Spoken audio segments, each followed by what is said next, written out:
serbisyo ni Chief Superintendent Iyo Cacho Santiago Jr. Minsan nagtulad na naranasan na isabay ng rifle sa labanan. Kaya para sa kanya, isolated case ang pagpapasabog ng rifle grenade sa Training Special Action Force ay pinapatay ng isang Dumagi student ng Lunes.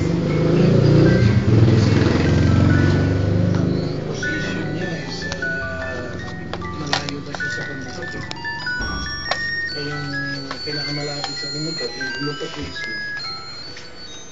Safe na, hindi survives.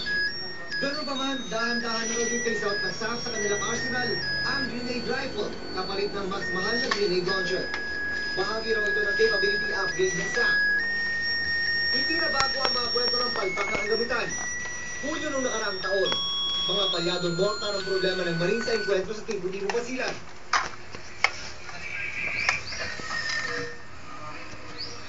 Labing-apat na Marines ang nasawi sa labanan.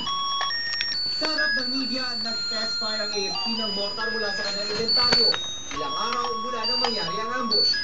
Pero nauwinis takbuhan dahil ang mga mortar na sinubukan may problema rin pala.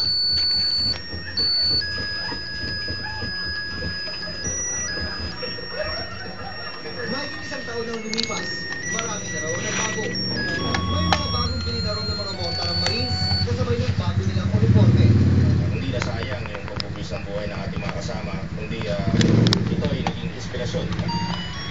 Internally sa amin, ito ay naging inspirasyon. Ang klase ng bala ng M16.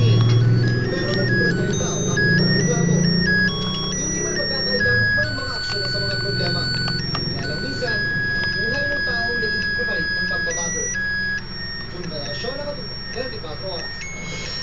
Ibigay na ng ilang estudyante sa elementarya ang mga nilang robot na nagwagi sa World Robotics